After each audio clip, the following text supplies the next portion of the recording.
when the world's too dark of a place to be, and you need an escape from reality. Open up those pages, it's sci-fi or fantasy, whatever genre you please. And join a book club, 'cause you won't read it on your own. Join a book club, so you'll be held accountable. It's just a means to an end, but you're doing it with your friends, so join the book club by DLC. Hello there, book clubbers. I hope you're having a great week. We're back. So excited to chat with you. I'm Jeff Kanata here with Lana Bachynski. Hi, Lana. Hello. Keeping the intro short because I'm trying to keep it all in my head. A lot of book in this book. A lot of book in this book. We're getting there. We have like 3 weeks left, including this one. It's we're already coming up to the end. And you're right. Chapters 19 and 20, as we are doing this week, are beefy. They're beefy chapters. In fact, we decided we're not going to do a non-spoiler topic as we usually do, just to fit it all in, because we got a lot to get to. So we'll be back with non-spoilers in subsequent episodes. So please do continue sending us topics if you'd like us to discuss other things that may not be directly applicable to the chapters we're reading. dlcfeedback@gmail.com is where you do that. But let's dive right in, because chapter 19, whoo, it's a doozy. So spoilers starting now. We start. Oh, I thought I was muted there for a second. We start with some of the fallout from the return of Draconus. I mean, a lot of these two chapters is about, it's a real big deal. He's back, everybody. Big deal. Everybody feels it. Everybody, every mage, everywhere. Just Every having god. a little losing lunch all over the place. Yes, we start with the gods who literally have been battered by his arrival. The big ones, Kilmandaros, like pummeled. The elders. Yeah. Such a laugh. The errant. They feel it. What a badass intro. I know, right? Oh, yeah. So cool. What, you stepped out of a gate and everybody like just gets knocked down? Yeah. Real Chumbawamba situation. Real Chumbawamba. A classic Chumbawamba situation. Yes. So they're trying to figure out what the heck is going on. The gods are like, so everybody felt that. Yes. My nose is bloody. I can barely walk. That's our pal Draconus is back. He's supposed to be trapped in that old Dragnapur. Mm-hmm. So what does that mean? Well, it can mean only one thing. Rake's got to be dead. Yeah. That's not good for everybody. And then who's got the sword? Maybe nobody's got the sword. The only way it could be is the sword is shattered. Who's the only person that could shatter it? Brute. Old Caladan Brute and his big old hammer. Yeah. I love the that's how you solve a problem. You just work backwards. That's work backwards and you get where you need to go. Let's just figure it out, folks. Yeah. But there's some disagreement as to how that could have happened, because everybody's like, well, those guys are buds. They're like the best of buds. And my favorite part of reading this little moment here is just thinking, and maybe I'm investing more than is real, but I suspect I'm not. Thinking that Anamanda Rake and Caladan Brood are kind of stand-ins for Steven Erikson and Ian C. Elsamont, and they, cute. They came up with this world together. They played on a tabletop role-playing game as those characters. And there's like all this stuff about they have an alliance. They're the best of friends, most powerful buddies. Yes, you can there's no way that he would do that to him because they're pals. And I was like, oh, that's awesome. I love feeling that. Yeah. But I mean, they're right. They say the quote is, "Nothing could have so fractured that ancient alliance. Mm-hmm. It was friendship." So everybody's trying to figure out, like, well, then what happened? And Sechel'Ath is like, hey, Aaron, by the way, everybody's going to have felt this, including our old pal, the master of the deck, old Gano's parent over there. Yeah. Maybe it's time to do your nefarious plan, whatever it is. I also love that they're kind of like errant, because he was like, yeah, everybody's heeding the call. Okay, Draconus, he's like, everybody knows he's in the sword. And then Draconus comes out and he's like, like, dang, Erent, pretty strong summons, buddy. Yeah, that's funny. Okay, you really got him out of there. Wait a second. Yeah, but she's like making fun of him because she's like, that wasn't you, idiot. I love how everybody is slagging on the Erent too. It's just so funny. The Erent went from like literally like world's most eligible, mysterious, sexy courtesan to like Weasel Man being like, I'm cool. Everybody listens to me. You don't understand. It was all my plans. Yeah, it's funny. They also have a discussion about why Kilimanjaros hates humans so much, which I thought was very illuminating and also accurate. Basically saying, hey, one human gets attacked by a Bengal tiger. Guess what? We're hunting all the Bengal tigers to extinction. Boom, done, out. And then the humans consider that righteous. That's like what we should do. Oh, did they hurt a human? No other animal has the right to hurt us. We will literally extinctify them. Yeah. Which I thought was a very powerful observation. Yeah. And I think the metaphor is like if you went and like hunted a hare, it's not like the hare society. Yeah. Right. Like all the bunnies are like, time to get them. It's just, that was the way of the world. Right. Yeah. Except for humans, because humans are jerks. Yeah. A lot of the thread of humans be warring. Humans be bad. I mean, I think a lot of the themes of this novel in particular have been, who screwed everything up? These did. Guys with the thumbs, with the opposable thumbs.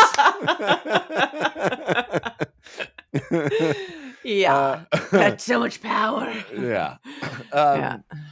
But also that the Erent is seeking one under a jagged stone. We've seen people being trapped under jagged stones before, and when they come out, it ain't pretty. They haven't usually been like kind. Superheroes. They haven't been like high-fiving everybody, like, thanks for getting me out. Usually it's more the death and destruction part. Yeah. So who is it? Did we even have her name? What was she? Yeah, she was it was Peace. like it was like Calm or something like that. Calm or Peace, where she was like, oh yeah, I bring peace because everything was quiet after it's dead. Yeah. So cool. So then Mail shows up. By the way, I don't know if I've mentioned this. You can tell me if I have already. But I've decided who I have, the actor that I have in my mental image anytime I see Mail or what's his name? T'al? No, Bug. Oh, Mail, Bug. Whenever it's Mail or Bug, you know who I think is the perfect person in my head? If you've told me, I've forgotten. It's Bob Newhart. Maybe it's an older reference than you're ready for. I know. Oh my God. This is not an age thing. Bob Newhart is like the master of the like deadpan kind of, he's an older guy, bald, and he had many sitcoms. Anyway. Yeah. I'm sure most people didn't get that reference. Probably the reference, he's in Elf. He's the dad in Elf. Yes, that is correct. Oh my God. I'm so old. All right. So anyway, Mail shows up and he continues to slag on everybody and is like, you guys don't even know what's going on at all. He said, what do you... Your summoning didn't do anything, Erent, by the way. And there's somebody who's trying to, be all subtle and so subtle that they're just going to stick the dagger in from behind and no one will know it. But I've only known 2 people in my life who could do that. One of them is my best pal, the now king. T'al. And the other one... It was not mortal, but is now dead. And I was like, who could that be? And then he goes, and then, of course, there's Draconus, who's like the master of that, evidently. It's so funny. Draconus like has this weight about him. And we've seen like most of him in like lore and myth. Yeah. And so far, he's just kind of like, seems like kind of a helpful dude. Well, Mail says that he accomplished what he did without lifting a hand or without anyone even noticing his involvement. Mm-hmm. So I have no idea what that's in reference to, but sounds awesome. So maybe that has something to do with the Mother Dark rake falling out, or Silchas Ruin and that whole betrayal. Who knows? Mm-hmm. But Draconus broke Calor's curse on him and is no longer chained. Mm-hmm. And Kilmandaris is like, I don't believe that Draconus planned that. And they're like, well, we're never going to know because he's super subtle about it. He lays so low that he could just be sleeping. Yeah. And then Mail's like, okay, do you guys even know what happened? Dasim Ultor killed Rake. And they're like, what? Yeah. That guy? It's interesting to like realize that all the characters over on this continent don't have the context that we have. It's like I forget about it until they're like, where? When? And I'm like, well, I know. Yeah. And Mail is like, yeah, that guy. But don't do anything to him because he was a pawn. He didn't even do it. And they start debating like, well, did Rake plan it himself? And we, of course, know he did. And then Mail also reveals that Hood has been beheaded. Mm-hmm. And the big thing is like, who's behind all that? They think it's probably Shadow Throne and Cotillion. Who were like waiting in the wings, just kind of witnessing, nudging things along. Pull the strings. Yeah, it's the scene. There's like another scene, I think, a little later before they go talk to Fiddler, where people kind of rehash these kind of things as well. I'll wait till we get there. They have some other interesting observations that come from. It's the Malazan. I'll wait. So basically, Mail is like, it was Shadow Throne and Cotillion, and Kilmandaris is like, Shadow Throne and Cotillion. That makes me want to punch everything. Punch stones. Oh yeah, they're like looking at all these standing stones, and she's like, kind of looks like a bunch of dicks. And then she's like, I could punch them. That'd be pretty good. Especially if they were like still like super standing, it'd be so good. And then she just like starts beating everything to dust. You're like, okay. It's like, so I'll see you then. Yeah. We'll meet. Okay, this is good catching up. Work this out, and we'll catch up later. No need to see me out. Okay. Bye. And then the next scene feels like a big revelation. Now, you're probably going to tell me that we knew this already, but this is the scene with Braiderall, where it's like, oh, so the snake, we've known all the different kids in the snake, bad things are happening. But we find out here, oh, by the way, how they have been surviving in the wasteland. God. Brutal. Incredible, awful, harrowing, disturbing. The using of the kids at the edges that are getting picked off and dying. First of all, they're eating the other kids. And then second of all, they use the husk of their corpse as bait for the shard locusts. And then they just gobble them up. Just gobble up the disgusting locusts. Even the sort of evolution of, we've seen several times the idea that they've got sores around their mouth because the blistering sand, and they've always been blowing the flies away from their mouths. And then now the evolution of like sucking them all in, like taking a big breath so you get all the flies in your mouth, so you get like a little crunchy snack. It's like such a immediate, it's gross to feel like, oh, flies all over your mouth, that's so brutal. And then being like, oh, that's how you're eating them now. Yep, that's desperate. All right. It's incredibly resourceful and amazing, but also truly awful to contemplate. Yeah. And then there's that sort of haunting line where they say, children are the quickest to necessity. Yeah. Oh, heartbreaking. Mm-hmm. But anyway, the big revelation here is that Brederall is a quitter of the people of quitters that have been previously hurting the snake.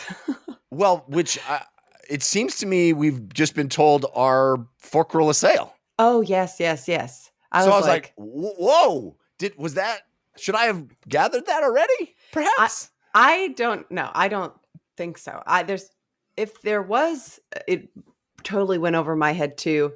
Knowing Erikson, there's probably something in there that we should have been able to key into. We'd be like, there it was. He straight up told us. Yeah. But I did not know. This still, I feel like the biggest thing that I'm doing is still trying to like place them in the world. Like where on the map are they? Well, I think they're in the wasteland, right? Yeah. Well, where everybody is headed. Yeah. Briefly, I was like, are they in like the abandoned light? Are they on the road to Galan? That's where we saw that other Forkroll Assail. Are they in that in-betweeny desert place there? But it's wild that they are hanging out with basically their enemy. Their biggest enemy is just hanging out with them, right? The kids and the quitters. They don't want. I don't know. It felt very like, whoa, wolf in sheep's clothing kind of situation. Are they the reason that are they all the people who have left Calance? Because we haven't reached Calance yet, but they're like, I mean, jumping way ahead to the end of chapter 20, like I sent scouts ahead. Everything's abandoned. Something really bad happened there. We know there's bad energy there. We know there's building power there. We don't know what it is. Maybe these are the children fleeing Calance, sort of heading west across the wasteland. I don't know. I would buy it. I would buy it if that's. But for me, this felt very surprising. Also, we learned that it seems all of the Forkroll Assail or just the quitters, but they have this power of their voice to compel people to do things. Very cool. Very cool. And then interesting, we've seen very few Forkroll Assail. We've seen them like quickly dying, and then we've seen, Kilmandaros and Knuckles. Yeah. And they do like their shape-shifty thing. They are both in different bodies even now. Right. And so having Brederall be like, my true form is kind of like eking through my skin's like translucent, all of them being like, I don't know about that guy. Just sort of anyway, back to eating locusts. Yeah. But yeah, I maybe, I think it's, and maybe you're onto something with this, like the people who left Calance, because if they're called the quitters, maybe that's a clue. Mm-hmm. Interesting. Mm-hmm. So we have a Badal POV with Saet saying like basically like, yeah, the quitter awakens. We have a quitter in our midst. And also, where are we going? I love just those scenes where it's like from somebody's POV being like, I think I'm still flying under the radar. It cuts to the next POV. It's like, they're definitely not flying under the radar. Anyway, here's the thing. My radar's going off. Yeah, exactly. Badal immediately being like, everybody start jostling. Okay, we're going to like some city over here. Or maybe they're going to Calance too, and they're arriving first. Anyway, they're like jostle everybody forward so that you kind of get mob mentality. So Brederall gets swept up and can't like turn around to try and stop me because they're like one of these guys. But if they think that they're still like, ooh, I'm still hiding out, I'm still being covert, then they can't stop me because they don't know what I'm going to go do. And Badal, so beautiful, this poet, having learned, thought, experience, like dwelled enough on, meditated enough on powers that have been used against them, has been learning that power and turn it around, baby. So good. The power of the words. Yeah. It's like, that's awesome. That's awesome. But they are headed to a city. So I don't know if we're heading. I take back what I said about Calance. Maybe they're heading to the abandoned Calance. Right. I don't have a clue. Okay. I'm doing my we're best. figuring it out. But yeah, so there is this foreboding of like the city is too powerful. It's wrong. We shouldn't be going there. Yeah. That's probably. But also interestingly, we have this scene before the turning of the words where we literally are in the group of quitters, Inquisitor Sever and all these other ones. Their names. Their names are like the 4 horsemen of the apocalypse almost. Yeah. Scorn and Sever and something else. But we learned that one of them is Braderall's mom, and is pissed that her daughter ran off. And they sound like real delightful folks in that they're going to murder all these children. Their plan is to slaughter the kids. We really thought that they would have died on their own by now, but now they're eating all those bugs and like. How did they come up with the bug thing? So resourceful, how obnoxious. Now we'll do murder. Yeah. Okay, get your slaughter on, y'all. I also love how they've been following the kids and it's been awful for them. Yes. You know, there's like, oh, my skin is peeling, and why do we have to follow these kids? This is terrible. Can't we just murder them already? We should have murdered them so long ago. We would be way less tired. This sucks. Why did we come here? I just wanted to murder some children in peace. Yeah. In the comfort of my own neighborhood.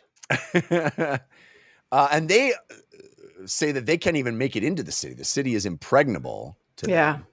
So they can't let the children get in because then they will be safe from their kind of magic. Yeah. So then we cut back to them pursuing the kids. We're picking up Braderall is like being picked up in this sort of scrum of escape. And Badal is transformed. And this is the thing you mentioned, which is so awesome, is that the quitters say yield, and she says, "No, I can answer it." She's like, "You yield." Yeah. So they get into the city. I just thought that whole sequence was pretty rad. It's awesome. And just the fact that she's like, this poet, and people are like, Badal's always talking in riddles kind of thing. Yeah. But she's also the one who's like, okay, you have to be like, has the strategy to be like, here's what we have to do. Start the rush towards the city. We're getting into that city. Drag this person with you. I'm going to the end. I can stop it. I'll figure it out. I like seeing somebody rise to the occasion. Yeah. And particularly satisfying that, like, the poet, the wordsmith. Yes. And the power in the word. And she's like, I know words. I got words. Yeah, so she's cool. Like, the only two I've managed to put power into were, like, halt and... Yeah. And something else. Some, like an offensive one. Defense, offense. Yeah. Little switcheroo. Yeah. Peace out of here. So good. All right, then we switch over to Tual, who is meeting up with a whole bunch of T'lan Imass, the Orshane clan, and he's like, "I thought y'all were extinct, huh? It's good to see you guys." Yeah, exactly. And they're like, "Hey, we were summoned, but wasn't by you, by somebody else." He's like, "Oh my God, same. Ugh, it's Olar. It's Olar, everyone. Olar. Okay, so annoying. And like, I don't want to do this quest, but I wasn't allowed to die, so yeah." He's like, "I'm not gonna make you like swear to me, vow to me. I'm not gonna rope you into this by making you have to come with me, but I'm going over there. And if you're going over there, we could like walk together." And they were like, "He's not going to make us. We love him. We will vow ourselves to him." I like that Nom Kala is like, he's like not as cool as the legend of him made him seem. I'm like, just you wait. I was like, don't you talk about Tual that way. He's so cool. He's so nice. And then, immediately he's like, "Well, do whatever you guys want." And she's like, "You're awesome. No, you're awesome. I was wrong about how awesome you are. You're awesome." I also love that he's kind of like, "Oh my gosh, nice to sense all of you." But some of you I only see. Yeah. That he like he doesn't actually have like a connection to. Some of them get to like, because of their ritual or the way that it went. They're like, I saw him once defeat someone and be sad about it. And they're like, "That's the kind of guy I like." Yeah. The burden of despair. I think we got more details about how like their ritual of T'lan, there was like a group of people that were like, yeah, Kalava's the coolest. Yeah. We're out of here. And then they kept being like hunted down for being deserters. And then they're like, okay, quickly, we're going to die, do the ritual. They're like, I know. Kind of like cowards, kind of? I don't know. Yeah. Well, I love that we've heard for however many books about this ritual of T'lan, which, in any other fantasy series would be like the one big moment that happened in the past where they did the thing. Mm-hmm. And I love how here it's like, well, a lot of people, there was like multiple of them, and there was like copycat rituals of T'lan, and there's like, this person did it first, and then these people are like, I don't want to, and then they kind of did want to, and then other people ice just fell on them before they could even do it, and it's so authentically messy and more complicated than, and that's just how life is. It's not one big moment. It's like, there was all this, it's always more, there's always more to it than the headline, And even just like, I'm not going to get the quote, but it's like, there are no new ideas or whatever. Yeah. It's like, oh yeah, like way back before people did that. Yeah. Too. You're not the first people to try and do this. You think they're the first ones? You're not. It's interesting. So good. Yeah. All right, so then we go over to Antracita Erinict, who has quickly become a favorite character. I just love this chick; she's so great. Yeah, I'm gonna say number 2 horn dog in the camp. Well, not number 1. We meet him later within these 2 chapters, but def number 2. But I love too how she's just like, he's so hot and I just want to be cool. But then she just also just does goofy stuff sometimes. And I like her a lot. I really enjoy her. And I also love that, like, the last scene that we saw of her, Quickben's like, you got to go talk to Bree. And she's like, oh, geez, I won't be able to control myself. And she's looking at him and Bree, rather than being like the rare smile, he's like, what's up, Camp? Hey, everybody. Steve. Stop. He's like max charm because he's like free of death. It's like very interesting dynamic of he's like cranked it because he's like, I feel so free all of a sudden. Like my burdens are gone. And she's like, hi, Daddy. I mean, Breeze.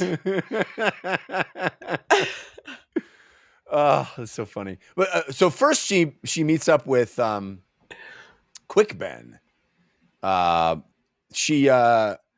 Everybody's all the mages are recovering from Draconus' arrival, because anybody that's in tune with the realm of magic in any way has had a rough time of it because Draconus just burst into the scene.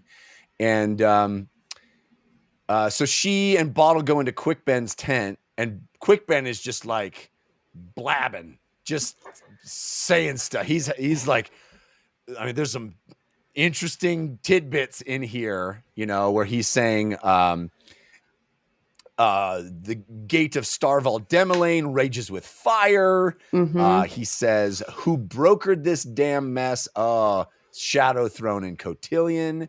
Does the adjunct really believe she chooses her own path? There's T'lan Imass out there. Who commands them? Tavor thinks she can cheat them. And she talks about how Tavor like studied all the things that Kelavid and Dancer and Dasim Ultor did. It's like, oh man, it's like, it's kind of laying it all out, which is cool. And then he says one of the coolest things, which is Draconus changes everyone, and I'm the only one who can stand against him. Yes. We see literally gods pummeled into delirium because Draconus just showed up somewhere else. That's how powerful this dude is. And who's the only person that can stand against them? QB. QB, baby. That's why he did QB. Yeah. Put me in, coach. Yeah. I thought that was so rad. Very badass. I'm not going to do it for Shadow Throne and Cotillion, or I'm not going to do it for the adjunct. No. But it's interesting to hear him say stuff like that of being like, does Tavor really think she's choosing her own path? And yeah, Shadow Throne Cotillion might want me to do something like this. I'm not doing it for them. I'm like, aren't you falling trapped to the same thing? It's like interesting to see his own like blind spots for himself. And it's also interesting to have him be like, no, I'm the only one who can stand against him, which because we've seen him, I believe is true. But we've also seen Bottle doing things that people are like, are you more powerful than Quickbin? Right. We have this Atri Seda who is like not in tune with herself, but clearly seems to be super powerful. She can't. The gods really can't. It's interesting. It's really interesting. Totally. Also, he kind of reveals that Bree is changed. He says the dead never quite come back all the way. And that Bree might now be awakened to everything he once was. Yeah, this is the scene that I thought of. I bumped ahead a little bit, but she doesn't. Yeah, we'll get to it. It's very fun. Yeah, Bree being like, Quickbin, he'll be changed, and you're gonna go talk to him to see how he's changed. It's like an interesting selection, even. Mm-hmm. Yeah. All right, so then we have a quick scene with Smiles and Cuddle, who are kind of talking about that Barghast Acronai battle, and how they're trying to figure out what's happening, who are we fighting, and why are we fighting? Mm-hmm. And then Cuddle and Fiddler have a little interaction. Fiddler has also been affected by Draconus's arrival. Almost one of the most powerfully affected. Yeah. Interesting. Even though he's done Deck of Dragons stuff, I've never once been like, oh yeah, he's like a mage. Right. I've never been like, oh, he's magical. Like he just like has something in like his heart, that he can like do these things. And then I'm like, oh, all the mages and Fiddler. Oh yeah, that checks out. Yeah. That's like it's like been hitting me in the face, but I've not thought about it in those terms until this scene. Yeah. No, I agree. And he fully believes that Draconus arriving is a bad thing. He says the biggest wolf has arrived, and he says Tavor doesn't stand a chance. But is this? And sorry, I really should. I mean, now we're like almost done book 9. I'm like, I really should have taken notes ever. But there's like a scene in this chapter where somebody's like, yeah. Draconus is here. That guy doesn't matter. Yeah, it's Hedge. That's Hedge. Get to it. Okay. Yeah. But I feel like that's just Hedge being Hedge, because he's like, I don't think he's right. We'll get to it. Okay. Yeah. Because Hedge is like, oh, now he's in the real world, so he can get hepatitis or something. He can like, he's just like, anything could happen. He can get splinters in his toe, and that would suck. Because now he's in the real world. Then he'd like be limping, and then he'd be like an easy mark, basically. Yeah. I think that's just Hedge being not completely tuned into not reality. Completely wrong. Well, maybe not. Yeah. Anyway, okay. So next scene, we have this. I thought really lovely Kororic scene where he recalls this memory that he's not even sure is true, which I love. I have experienced that a number of times in my own life where I'm like, is that a memory I have or a dream? Is it a dream? Did that even happen? Is it a story somebody else told me? Right. I was young enough to like have thought about it enough that it's like imprinted on the fabric of my own brain now, as though it were me. There's an amazing David Foster Wallace short story that I love that is just lives rent free in my head.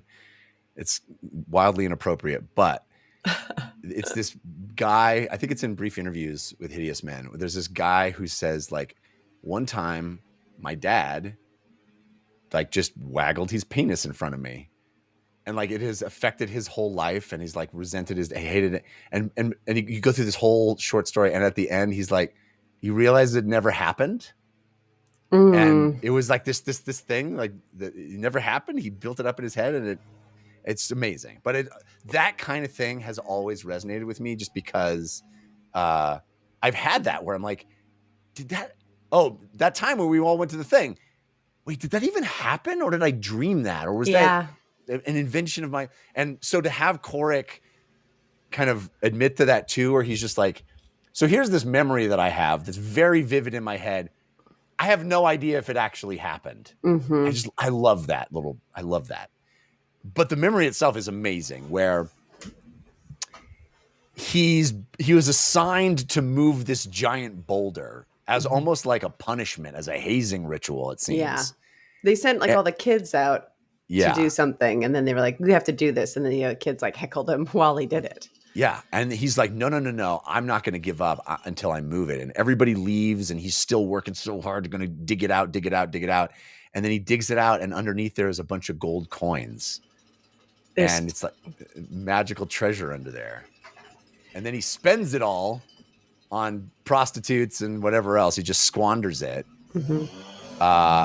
And he sort of has this regret for that, but also is like, it was a trap. They fooled me. I got betrayed and fooled into getting a bunch of money just to feel bad about having lost a whole bunch of money.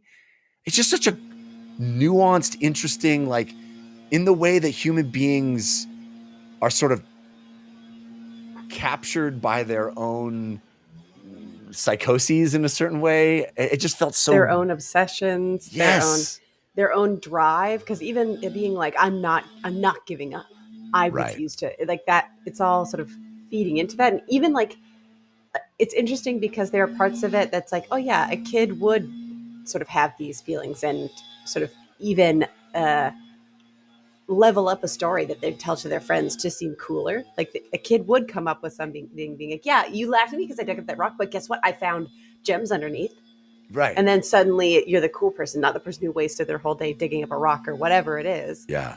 But then it turns into this adult thing of but then I spent it on horrors and whatever else. And it's like, yeah, was that the lie that stuck with you long enough that whatever money you made, you'd be like, yeah, this is my rock money.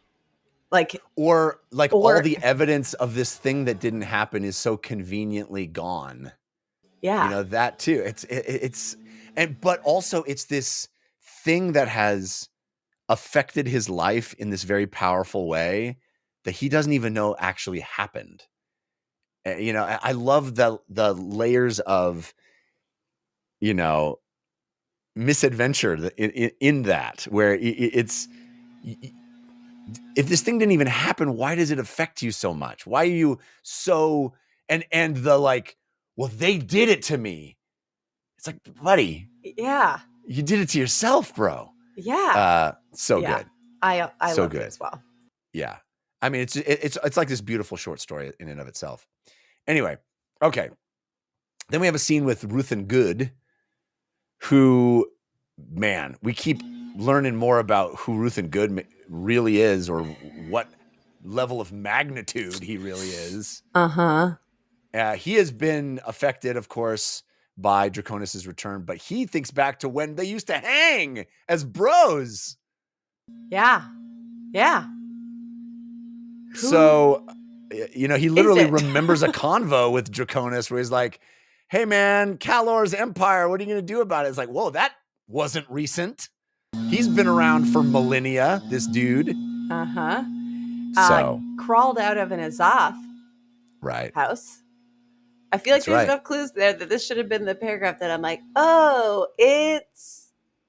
I don't know. I just don't know. I would believe too that he's a completely new character that we don't know. But it says this. It's a new character we don't know who's just said that they're in an unfamiliar body. Maybe they're just maybe they're a Forkrilla Sale. That we're like, oh, who knows? Completely possible. But clearly a big deal, Ruth and Good. Yes. Clearly a huge deal. And a contemporary of Draconus. So I think he's going to play a big part somehow. Then we have a number of, I love when Erikson just kind of takes us back on a tour of the Malazan camps, where it's just like, let's just check in on some of the characters we haven't checked in on in a minute. Just see what's going on with them. Mm-hmm. Just give a little slice of life of soldiering, you know? Yeah. I love those. Uh-huh. There's a Balm Wittershin's throat slitter scene, trying to deal with Draconus' arrival as well. And then there's a Hellion scene where she's just hammered and sees like something fly overhead, and she's like, what was that? Yeah. So good. The interesting things that everybody's trying to do, because everybody is feeling so antsy. They're marching like crazy fast that everybody's like, even the people who are so used to it, the Malazans, they've been marching. Okay, they've been through a lot, and even they're like, this pace is crazy. We're basically running across these things. My legs are going to be stumps by the end of this thing. Interesting to see everybody's perspectives on the journey that they've had, and the nervousness and like what they get up to when they're not fighting is always the interesting part. What they're doing with their downtime. So the throat slitter scene, they're like trying to find an animal to look at its fur to see patterns in it to try and see the future, but he's like, I'm not a seer, and they're throwing animals away looking for different animals. Like, we'll get a reading. We'll so cool that like we'll see in the swirls of the fur. Yeah, what's going. That's so. It's the details are just delightful. Whatever flying overhead, and I'm like, that seems bad. And Hellion's like, even Hellion being like, carry me. No, not like that. Drag me. Like wanting to be dragged and then being like, who put all these rocks here? Move the rocks. It's like so silly. She's the best. Yeah. Love it. All right. So then we see Gessler and Stormy, who have also been affected because they're kind of half ascended. Little godlings. Boys. Yeah. And they're like, oh, this sucks. I've been having bad dreams of something falling out of the sky. He's like, no. What you need is get laid. I know. Don't mind the terrible, ominous premonitions of death from the sky that we can literally see is actually real. Let's just go and get you some lady friends. I wonder if it was like, he's like, okay, you've got this fear, like in your dream, even you are like, that doesn't end when you get hit. It lands on you and you're just sitting there feeling the weight of being crushed. And he's like, I got an idea of how to like change your opinion on what it feels like to have the weight of being crushed. Where my lady's boom, at. Yeah. So they go over to Hedge, and Hedge is like, oh yeah, I can hook you guys up. But hey, come over here to my little secret circle of asylum with the old Get Smart. You probably have never seen Get Smart, but the old Get Smart, the cone of silence where they have a meeting and the cones come down and that's kind of what it reminded me of. Hedge is like, I made a special circle of stones where none of our secrets come out. I also did picture it as like the tiniest circle where they have to like stand here. They stand so close to each other and like, hey, what's up, man? We're safe to talk now. Yeah. Very funny. But this is that moment where we were talking about where they're like, something has come through a gate, and Hedge is like, Hedge is so interesting. He's like, are you here to join the bridge burners? And he's like, yeah, I'm the one, and I'm training them up. We're still alive, baby. You should defect from that army. These bone hunters, come over to the bridge burners. He's like, classic. It's classic Coke over here, baby. None of that newfangled Coke. And we got the old formula. And he's like, that's like the highest possible offense. He's like, oh, sorry. I mean, don't do that. I know, it's so good. He's like, you get hanged for that. And he's like, that's why I'm not saying to do it. But if you came by later, we could hang out. And then like, his bit about Draconus. Draconus is like, what? He's like, now like mortal now. Okay. But then he does say things that is like interesting. He's like, no, whatever the danger is, it's like here. That thing flying overhead, is that the Kachain Shamal assassin? So. Like, he's not, there's things that are like laced within his like weird, like little mania of like, I'm an undead guy, kind of, not really. That are. Well, he was crazy when he was alive too. And he now he's like ramped up the crazy.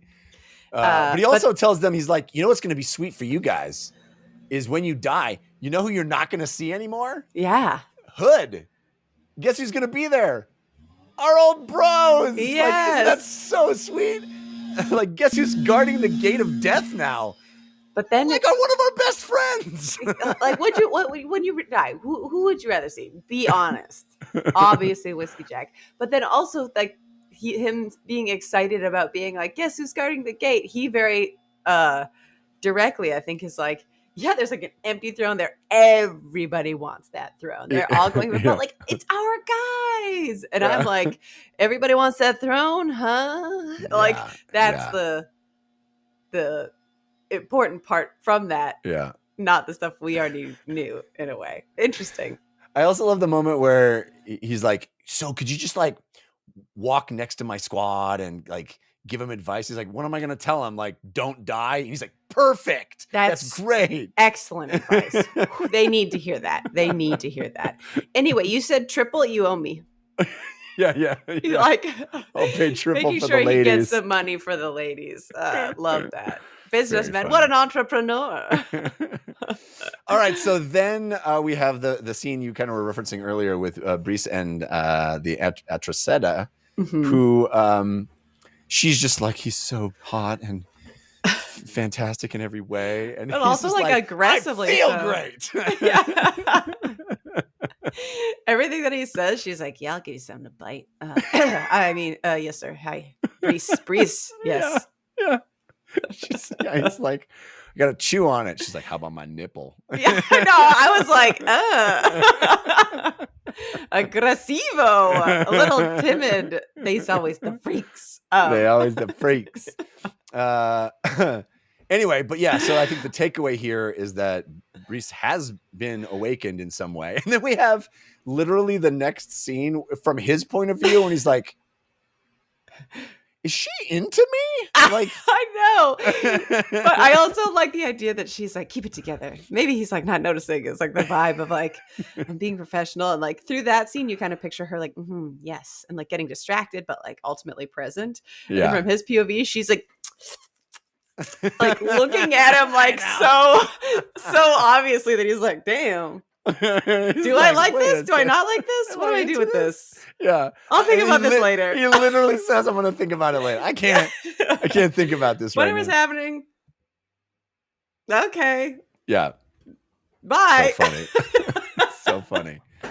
We have a moment with Sunrise, who's also has become a fun character. I enjoyed checking in on. Loved his, such a sweet, I just love that he was Sunrise, and now every little section with him is like a beautiful little positive thing. It is like a little sunrise in the midst of all the other things. I highlighted it. I don't know if I'll pull it because I pulled a bunch of other things too, but that whole section from Sunrise in this, I just thought was like, oh, what a sweetie little sweetie pie. And it was awesome because Sunrise is like, we got more adventures coming. Yeah. It almost felt like, it's like, hey, stay tuned next week on the Bone Hunters. We got more fun, exciting adventures coming.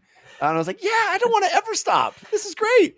Learning more and more about the Bone Hunters from Hedge. Wow. They're such legendary warriors. They're so cool. And now I'm not a Bone Hunter. Now I'm a bridge burner. And that means that someday I get to be a legendary too. Oh, geez. Oh, geez. So great. Yeah. Awesome. Sweetie pie. Then we have just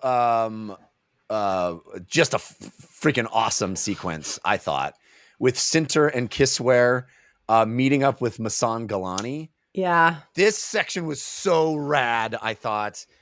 First, we get it from Cinter's POV, where she's like, she's the loyal one, the true believer, the one who's setting this all up. I'm going to do it. She's thinking about Baden Grook, and he's like, do I love him? Do I not love him? What am I going to do? What should I do here? And she's like, man, I wish I could be as okay about everything as Kisswhere. And then I pulled a section of her POV because we've seen a lot of Kissware's POV and her being like, I decided to do this and my stupid sister followed, and now she's so loyal that we're stuck here. Like, we've seen all those pieces, and Cinter's like, Kissware's doing crazy things. I'm here protecting her. I'm here filling in the gaps that she leaves behind because she's negligent, because she's selfish, because she is sort of thoughtless in a particular way, that she just kind of bulldozes forward. And that's always been fine for her, but it's never been fine for me. Interesting to see that like sister POV thing. Totally. I'm sure for you as a sister. And then we have Kisswhere's POV, which I just loved it because she is, back in her, very narrow view of it and being like, what's Cinter doing now? Now she's going to introduce me to another woman. Oh, of course. Because all us women, we always have to fight with each other. And then she literally just fights with Masangolani when they meet up. Yeah, she's like, oh, the history of our people, these T'lanese, everybody knows that we actually run everything. And we're in the background, cutting each other's throats and bickering, and we're the ones who actually rule everything. And I get it. Okay, anyway, what's your fucking deal? I mean, sorry. Yeah, no, that's fine. But the dynamic with Masangolani and Kisswhere, I thought was written so well. Oh yeah, where they're like, bitch, bitch, bitch, bitch, and then they like earn each other's respect in a very fast and kind of efficient way, which I thought was awesome. Yeah, that whole sequence is just so well done. And then they get to this amazing plan where Cinter is like, here's the deal. Tavor is in way over her head, but I figured out what's going on. We are not going to kill the crippled god. We're going to freaking free the crippled god. And that's why everyone's going to be betraying us. I have sort of a seer prognosticator kind of a sense about me. And I can see we're going to get abandoned. Yeah. And she's like, and the reason for that is because we're doing the one thing that nobody wants us to do. We're going to free the crippled god. And why? Because he didn't want to be in this state. He knows he's a poison. Yeah. But like he didn't choose this. Again, compassion, right? Even the biggest bad in the entire series, I got to feel for him a little bit. Yeah. Yeah. Which is great. It's just great. And amazing twist and so cool. And is it here or somewhere else where somebody's like, they're not after the crippled god, after the chains. Yeah. What Tavor wants is the chains. To free the crippled god. And so Cinter's plan is we are going to desert the group to sort of send a message to Tavor that we're on the same page, that we've worked it all out, and that we've got her back. We know that which I didn't quite grok exactly how that communicates that. I did. Now there's going to be something that if there's like little things in the notes, you'll have to remind me. There was a time, it was at Egatan. Cinter is like so quick, so sharp, thinking so far ahead, knows intrinsically the adjunct is the same way. Thinking super far ahead, has this all planned out, and they're sort of like, I see where you're going, and if we leave, we're going to do this abandonment thing. But from our perspective, maybe briefly, people will be like, cowards, deserters. They're like, I don't really want to get hung, like whatever the deal is, get hanged. And she goes, but that's okay because she will see it and know what we are doing. And she will know that it is an abandonment, like it was at Egatan, where it wasn't an abandonment. It was for a purpose. We're going to do something specific, and we will return and bolster the ranks once we've done the thing that we need to do. She will see that, and I know she will see that.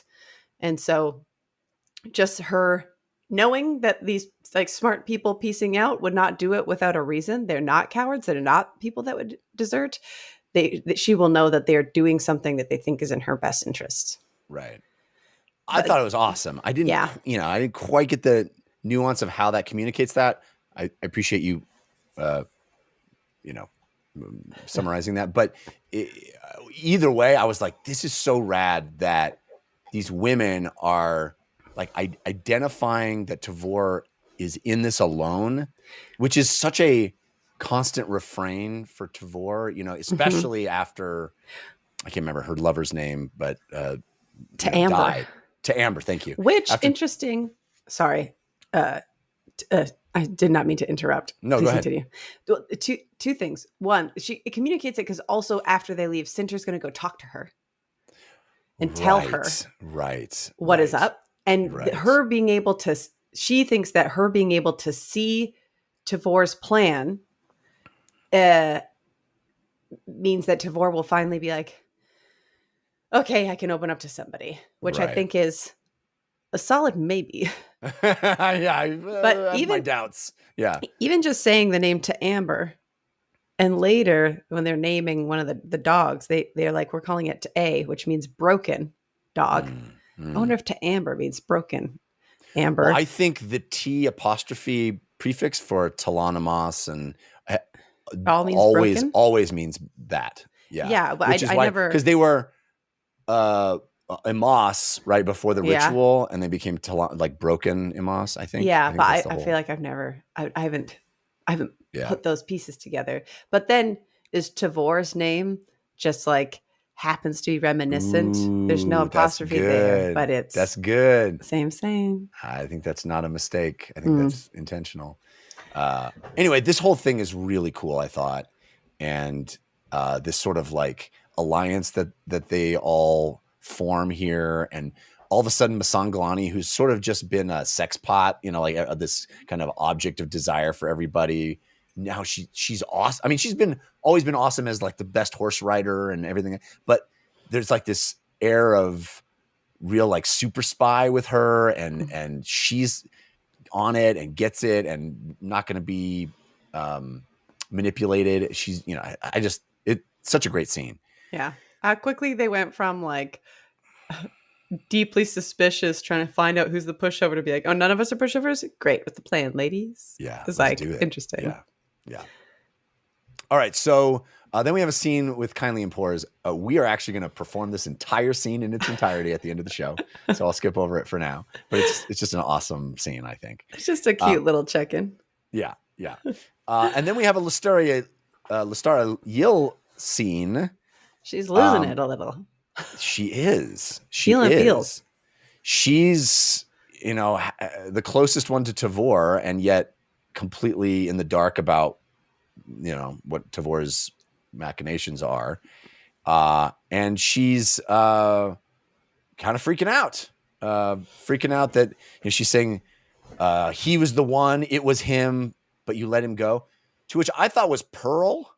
I did as well. But maybe it was it Kalam in the desert, where she was like right in front of him and playing cards? This summary that I use as a cheat sheet says it's Banishar. That she's referring to. Wait, isn't he there? Can't she just go get him? Well, they kicked him out. Oh, yeah. And he basically is kind of like they banished him. He's wasted and talking in weird riddles also. Yeah. So anyway, interesting. I would never have guessed Banishar. Me neither. I thought she was talking about Pearl. I was like, oh, she loved him. Her she heart. Still loves him. Yeah. I thought it was Pearl bearing the lead for like, because it was Yill when they were in the desert. Yeah. And then there's the Deck of Dragons reading that happened. And then she was like, what in the hell? So I thought maybe it was talking about that moment. But then I'd be like, seems like I'm sorry, not Banishar. Ruthin. She let Ruthin go. Oh. I'm sorry. This thing says she thinks how she regrets letting Ruthin go. It was him, but you let him go. Maybe you thought he'd come back, or you just find him again. So Ruthin, good. But I thought it was Pearl. Sorry for the confusion. No matter what, there. I was like, not Banishar. Banishar is the first part of the scene where he's like wasted, and she's like, just be. What are you doing? Be cool. Yeah. Yeah. All right. So the final scene of chapter 19, which we're still just on chapter 19. Massive chapter. Awesome chapter. Yeah. Awesome final scene, by the way.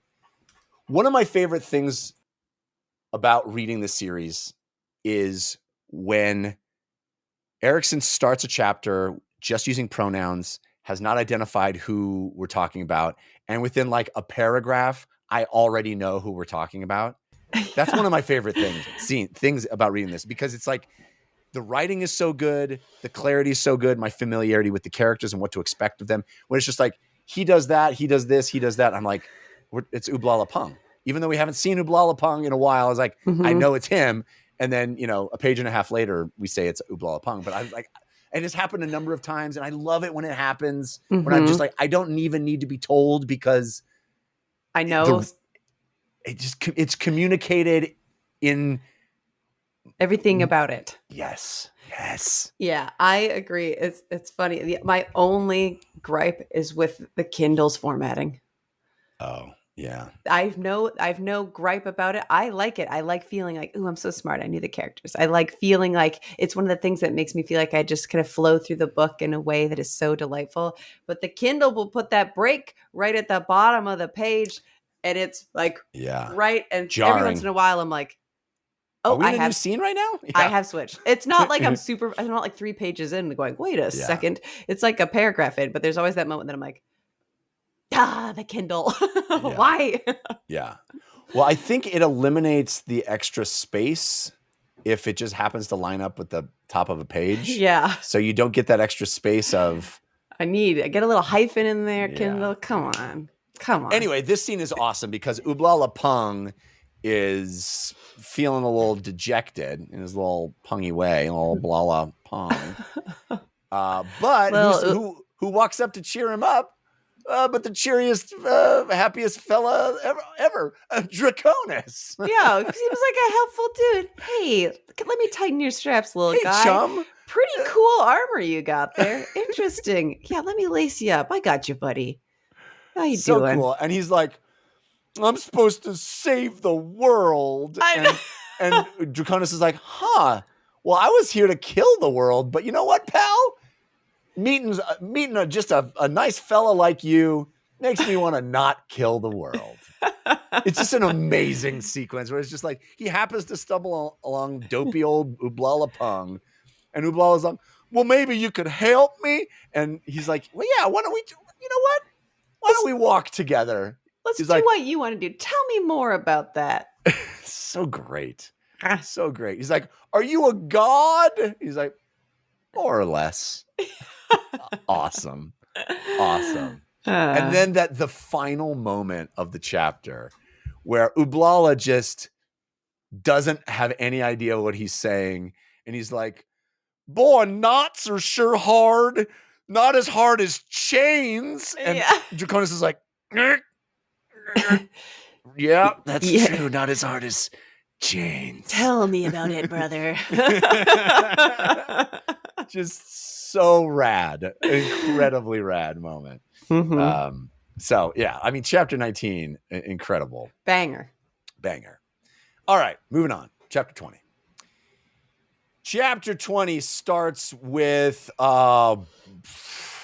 amazing scene with Silchas Ruin, like, giving a freaking parenting talk, or like being the best coach your kid ever got, like freaking Friday Night Lights, Clear Eyes, Full Hearts Can't Lose style, just taking Riyadh under his wing and being like, let me tell you some stuff about the way the world works.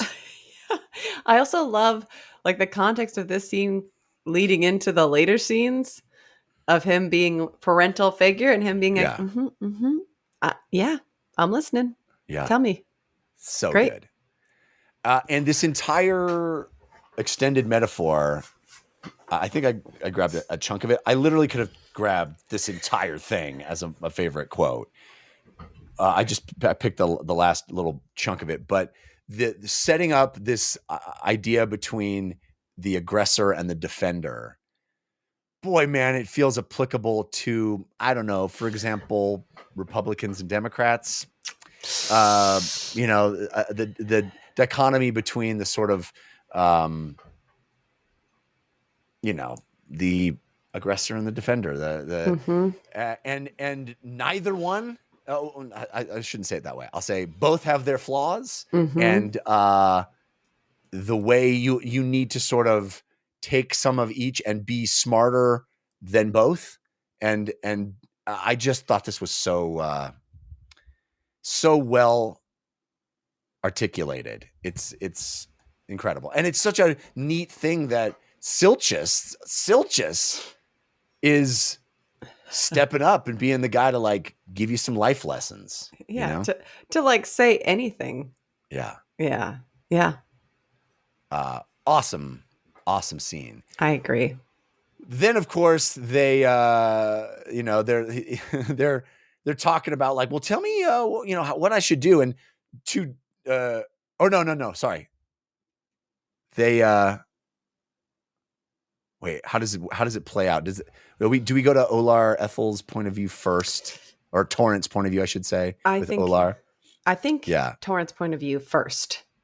Oh, well, first they mention, he literally says like, hey, you killed Kettle. Did she really have to die? Yeah.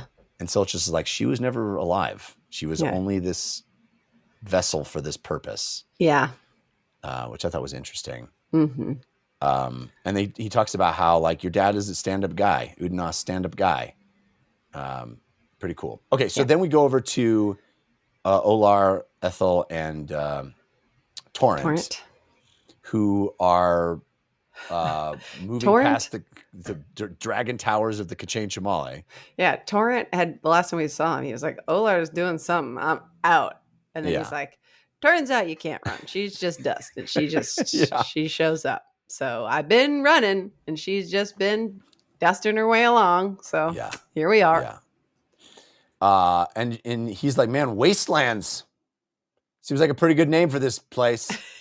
And she's like, you don't even know the half of it. Well, I could tell you a whole story. Oh, dragons. Yeah. And it's awesome how Silchas and Riyadh like show up in their dragon form, land, assemble back into people, and then they have this crazy tete-a-tete. Mm-hmm. Torrent, always interesting to see like these characters we know described from somebody who hasn't met them. Like one of the things that I know but hasn't been mentioned isn't like at the forefront of my thoughts of being like, oh, that one guy, he's got 2 swords, Lethari swords. Weird. Yeah. Interesting. Blue steel or whatever it's called. Yeah. And the conversation that they end up having, I mean, there's so much in it that the piece that sticks out most to me is them being like, why aren't you guys fighting?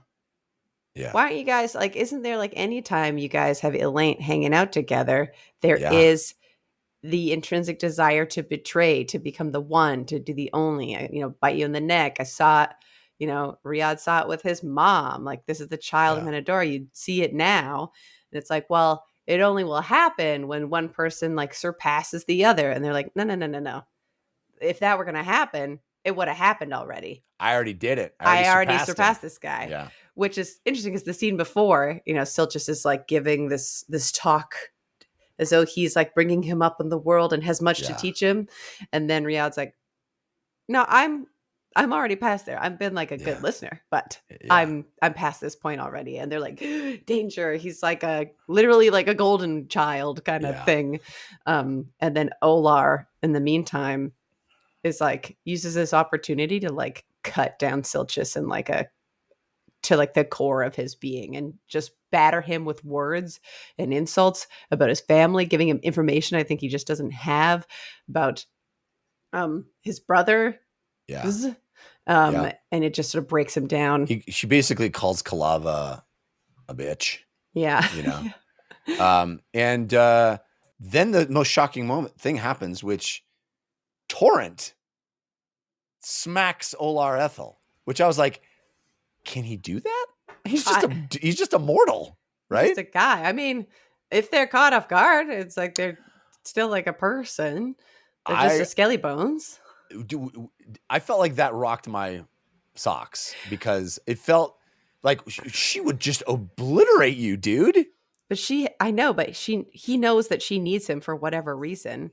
Yeah. And either way, just seeing like the heart of Torrent sort of come through, because he's seeing Olar slice Silchas down with her words. And he's looking at him feeling utterly destroyed and knowing he's just kind of having that human empathy. And it's like, what are you doing?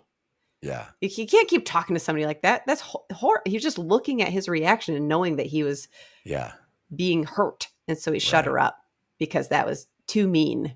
And Crazy. I thought that was, I also was like, whoa. But also like seeing from Torrent being like, he was like, she was breaking this man. It's interesting to see him sort of stand up for this dragon that he just met. It's also another example of a character that is introduced and it seems like it has a very specific, very minimal purpose in the narrative. Torrent, he's sort of this just the juxtaposition, the unbeliever guy. Yeah, just the antagonist to Talk, but we're really more worried about what Talk thinks, with the all. And Torrent is this sort of sycophantic, follower of Red Mask, and you kind of get where he's second in command. He's kind of like trying to, he's there to provide a counterpoint to some of the other things. But now all of a sudden, he's this major player and more nuanced, more interesting, has as a character arc is transforming. Just it happens over and over and over in this novel where you're just like, oh, I get that character. It's a minor character. It's like, oh, no. Everyone plays a part. And it's like, oh, I get that character. They're a minor character that I hate. Yeah. And it's like, well, no. They're a pretty major character that I love. Yeah, totally. Totally. Anyway, so there's a lot of stuff here about the Elent, the dragons. And I think we have a reference to Tellarest and Curdle, right? Yes. As being the twins. Yeah. It's and like, them trying to use that as like, okay, we could be killing each other. We could be ripping each other up right now, Olar. But instead, I'm going to give you this information. There's two twin dragons that are going to grovel and pretend to be sweetie pies, but they are bad boys. Yeah. Some of the oldest blood of Tiam folk. So you're welcome. You're welcome for that little gift. And she's like, I've got a gift for you. You suck and your brother sucks and Kalapa sucks and you all suck. Yeah. Yeah, I like that notion of like, well, why don't those dragons betray each other? It's like, well, they're twins.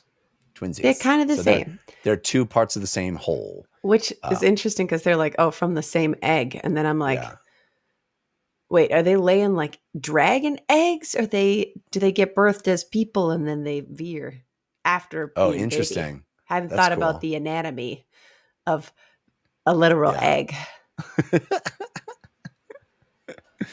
People in eggs. Yeah.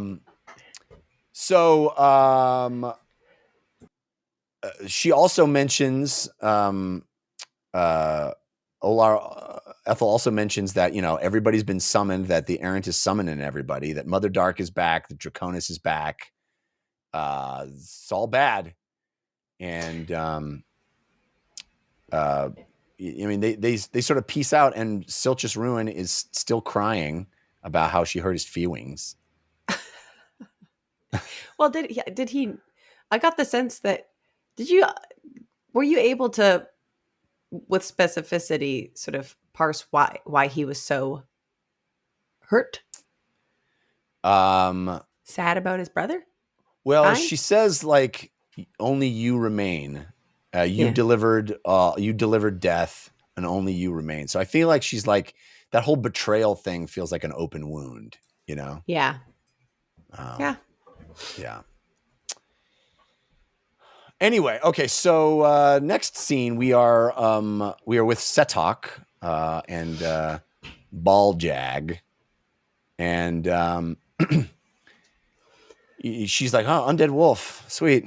Does it eat? Does it smell stuff? What does it do?" Even that thing is like having a hard time hunting. This is a wasteland for sure.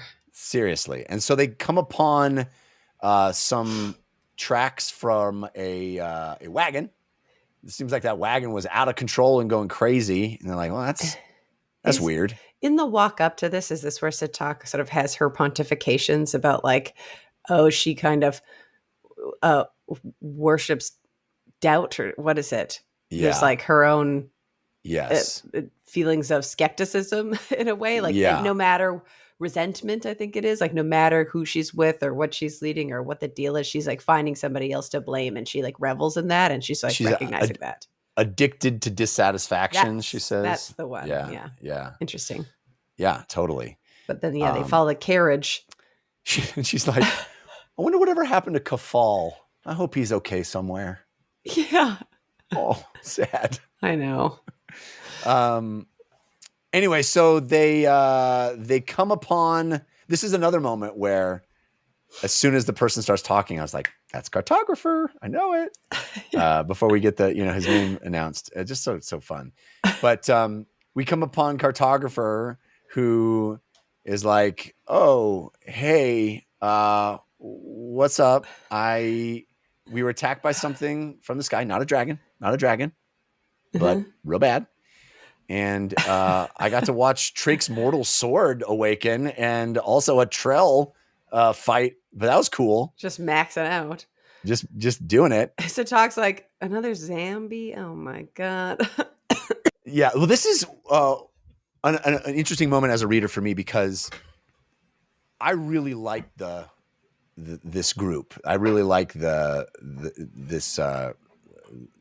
TCG gang, and we haven't checked in on them in a long time. As I sat down to start reading these chapters, I was like, what's up with Mappo? I legit thought that, and then I'm like, oh, here we go. I feel like I manifest this. But we get this moment where she like ducks her head into the destroyed wagon, and she sees all these bodies mangled, and I'm like, which ones are dead? Mm-hmm. Who is it? Yeah. I mean, I didn't think it was going to be Mappo dead, and I was pretty sure it wasn't going to be Gruntle dead, but I was like, oh, who? One of the Bull brothers? Like the drama which one are we going to lose? Thimble? Yeah. I know. And it's a bummer. The guys with the fun method of talking, are no more malapropism guys are dead. But it was very jarring, because like you don't see this, but then Erikson sort of does give you it later, because Mappo basically recounts the entire fight. So we didn't get a chance to see it. We have this moment of drama where we see dead bodies. We don't know who they are, because our POV character doesn't know who they are, but we suss it all out and we get the information. And then we also then get the exciting action sequence, but told, sort of recounted by Mappo. I love that the assassin, the Chagall assassin, comes in and fights like a crow. Yeah. Like comes in, like swoops down, and then grabs stuff and just lifts it up as high as it can, and then drops it so it'll die. Love that. That's just like, it would do that, because it can. Yeah. It's got its talents. It's slicing through things, slicing things apart. The Quell, the carriage leader, like their squad mage, for all intents and purposes, the thing that lets them be the TCG and be as mobile as they are, slices him in half. Very sad. But grabs Gruntle, pulls him up like past the clouds, and then the giant tiger falls out like meow. Falls so awesome. Like far enough down that everybody's like, you should be dead. And he's like, my bones are sore. Is that a thing? Yeah.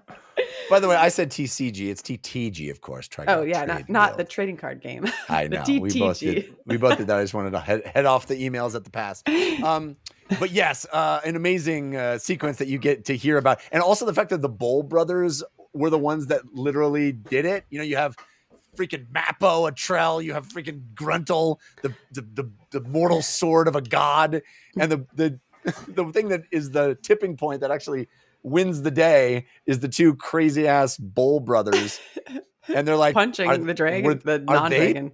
Are they special? Are they sorcery? Are they Jaghut creations? Is that Yeah, and I just love awesome. that they're like, in my mind, they're like, get away from our girlfriend. Totally. Like even the fact that they would step up to like punch this lizard assassin in the face and like punch him enough times that he's like, this is too much trouble. I'm out of here. In competition between them. Yeah, totally.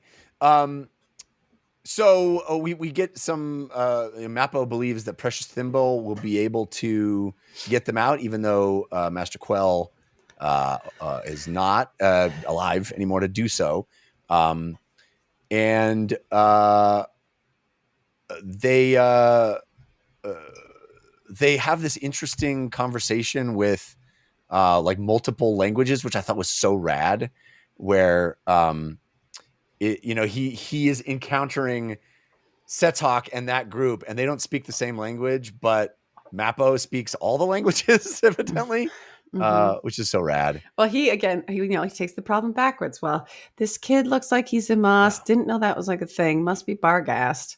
Imass means this, and then that means maybe this language works. Great. Yay. Hey. And then he's just like, hey, do you understand what I'm saying? And they're like, oh, yeah, I do. And he's like, there you go. All right. We use the scientific method. Yeah. It's so cool. Really cool. And then we sort of end with he's going to go learn more about them.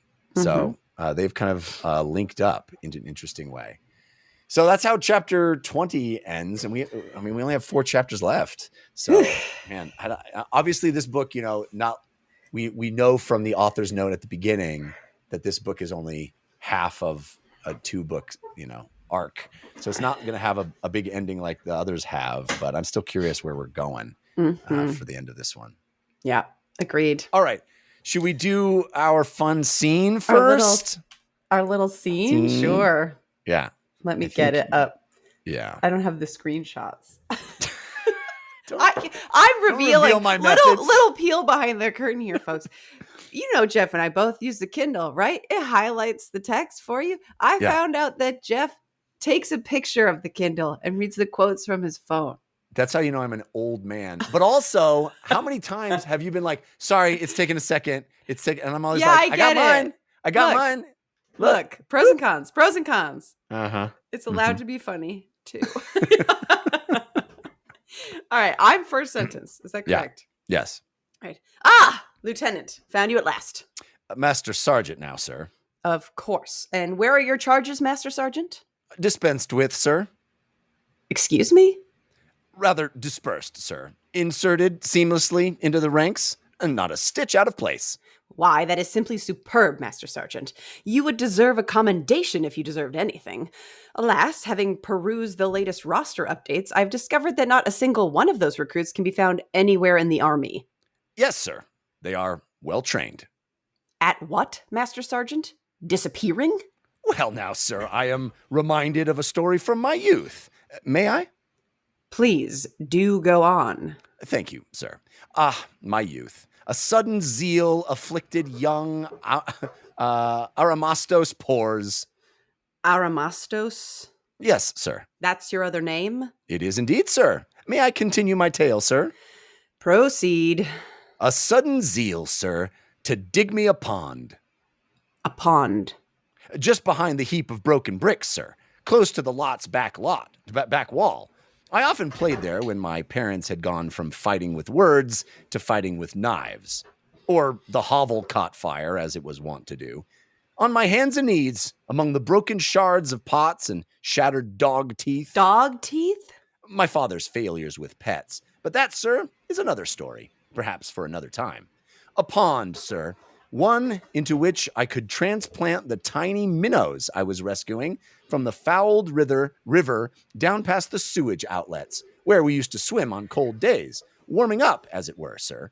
Minnows, then, into my pond. Imagine my excitement. It is suddenly vivid in my mind's eye, Master Sergeant. Wonderful. And yet, having deposited, 50 of the tiny silver things just the day before, imagine my horror and bafflement upon returning the very next morning to find not a single minnow in my pond. Why, what had happened to them? Some voracious bird, perhaps? The old woman from down the alley who kept her hair in a net? Are there, perchance now, glittering minnows adorning her coif? Insects? Rats? Unlikely to be either of those two, as they generally made up our nightly repast at dinner table, and so accordingly were scarce round our home. Well, sir, a mystery it was, and a mystery it remains to this very day, and I am certain for the entirety of the rest of my life. 50 minnows. Gone.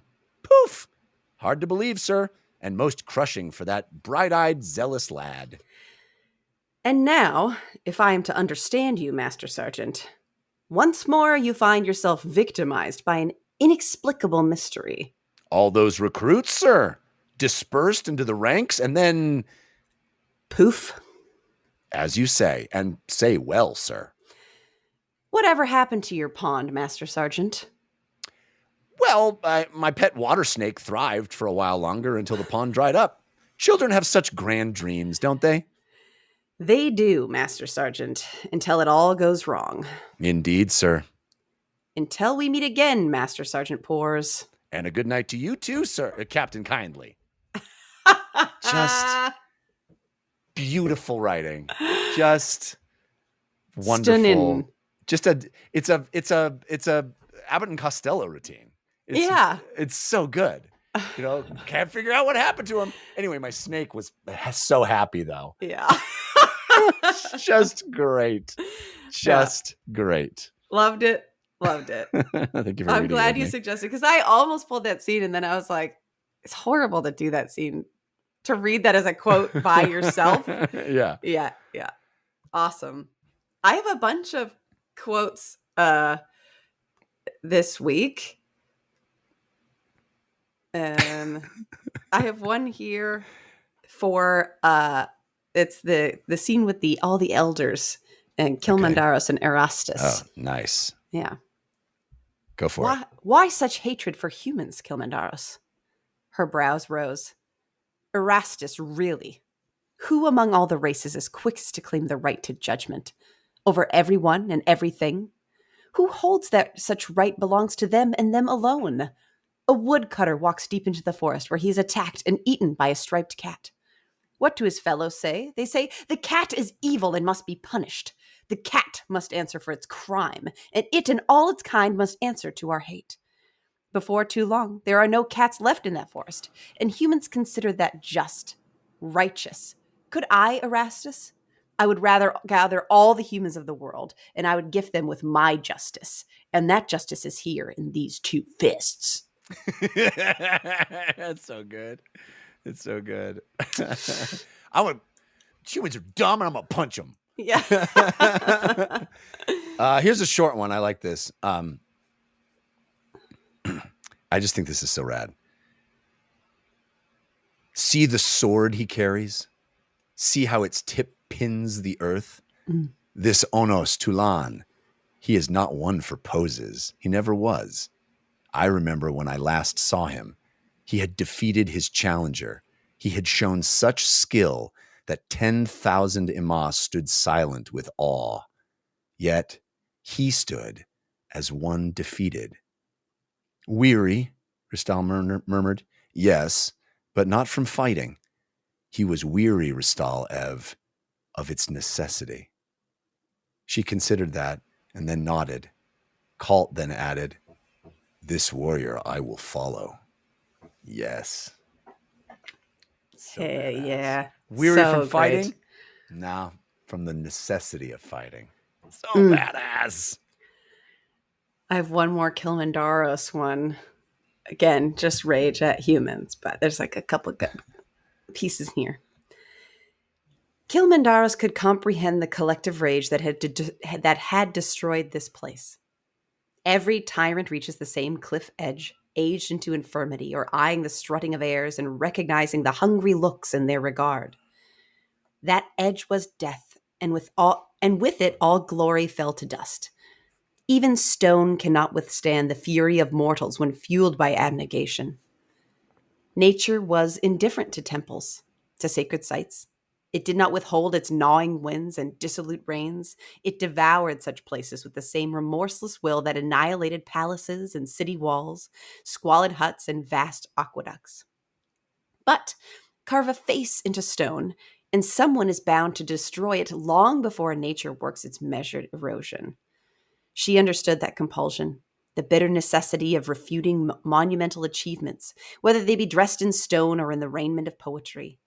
Power possessed 1,000 faces, and one would be hard-pressed to find a beautiful one among them. No, they were ugly one and all, and if they managed to create something wondrous, then the memory of its maker must be made to suffer all the more for it. I love whether they be dressed in stone or poetry. Yeah, so good. There's like a statue somewhere, a monument, any little thing. Yeah. There's like something commending something somebody has done. Somebody is going to take that thing and rip it down. in some way for the sake of it. Far before nature takes care of it. Yeah. Yep. So good. So good. All right. This is the longest one I have. Again, I could have picked this entire scene, but I'm just going to pick the end, which I think is the sort of summation of this notion of the aggressor and the defender. We are complex creatures, to be sure. The key, I think, is to hold true to your own aesthetics, that which you value, and yield to no one the power to become the arbiter of your tastes. You must also learn to devise strategies for fending off both attackers and defenders. Exploit aggression, but only in self-defense. The kind of self-defense that announces to all the implacability of your armor, your self-assurance, and affirms the sanctity of your self-esteem. Attack when you must, but not in arrogance. Defend when your values are challenged, but never with the wild fire of anger. Against attackers, your surest defense is cold iron. Against defenders, often the best tactic is to sheathe your weapon and refuse the game. Reserve contempt for those who have truly earned it, but see the contempt you permit yourself to feel not as a weapon, but as armor against their assaults. Finally, be ready to disarm with a smile, even as you cut deep with words. Beautiful. Beautiful. Yeah. So good.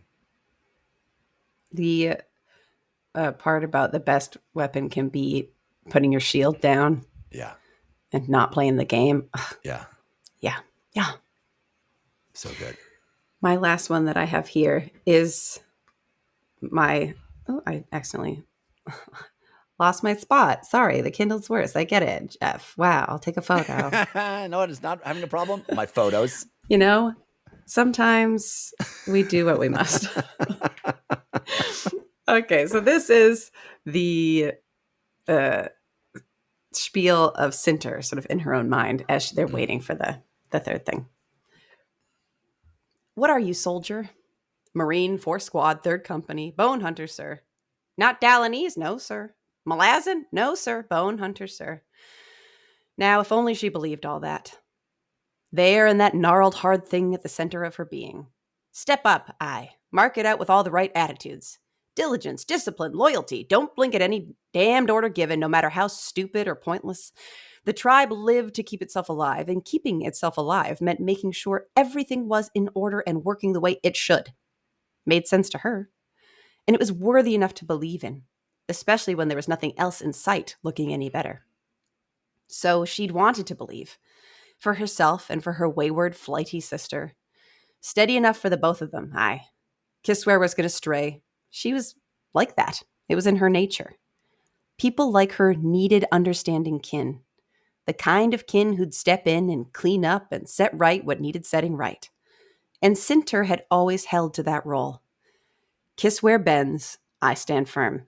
She slips out, I fill the gap. She makes a mess, I clean and set right. She lets people down, I pick them back up.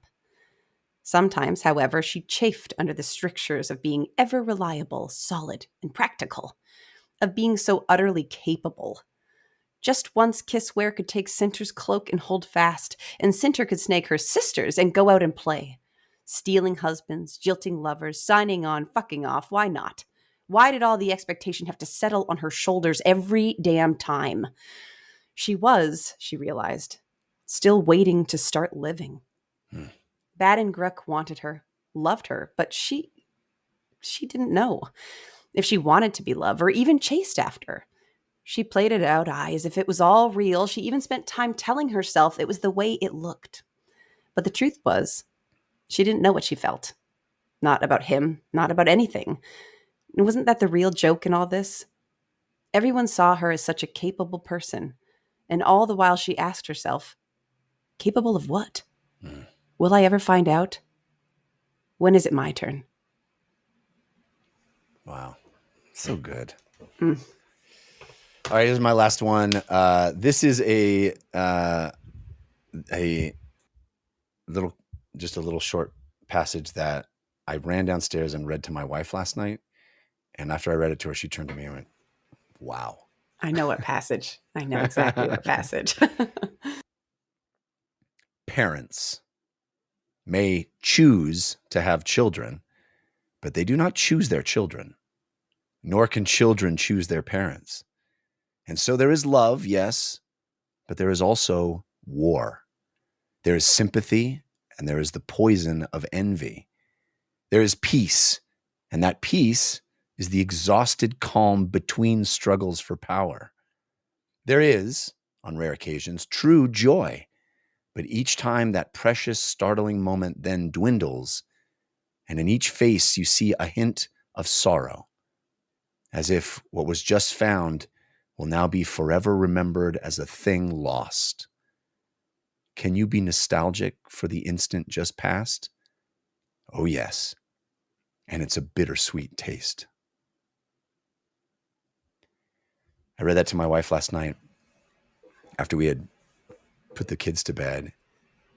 And she said to me, I just had that, where I kissed our daughter and she said something lovely to me. And I was immediately nostalgic for this moment that just ended. Like as it's happening, as it is fleeting away, you realize, you can't grab it. You can't hold it. It's a beautiful sentiment and so eloquently expressed. And the notion of like, it is a war. It is, but those tiny little moments of joy that just evaporate. Oh, that is parenthood. Beautifully expressed. Yeah. And maybe this is like TMI for the show, but there's like a point in time in my life where I was it feels like these two favorite sentences combined. I'd sort of poured everything of my life into work. That's the only thing. I talk about work a lot, and my work is my work, and it's also my hobby. It's my whole existence. Mm-hmm. And I didn't like realize that I'd sort of been in that space until I started hanging out with Jeff and realizing I don't have anything else. And then I remember once like driving in the car, and he said something so tiny and so clever, and I laughed so hard, and just feeling like I might never feel this way again. Mm. I don't know if I'll ever feel this happy ever again. Wow. And then luckily things worked out and now we're married. I feel happy all the time. But at the time I was now like, make me happy so again. Sad. You got to make me happy again. Make me happy with a diamond, my man. But it's a resonant confluence of favorite quotes. Great poll, Jeff Kanata. And you. Thanks, folks, for hanging out with us. We got 2 more chapters coming at you next week. We're that'll be the penultimate episode of Dust of Dreams. I can't believe it's already here. Whew. Going by fast. Oh, yeah. But I hope in the meantime you get a chance to dance. When the world's too dark of a place to be, and you need an escape from reality, open up those pages, a sci-fi or fantasy, whatever genre you please. And join a book club, 'cause you won't read it on your own. Join a book club, so you'll be held accountable. It's just a means to an end, but you're doing it with your friends, so join the book club.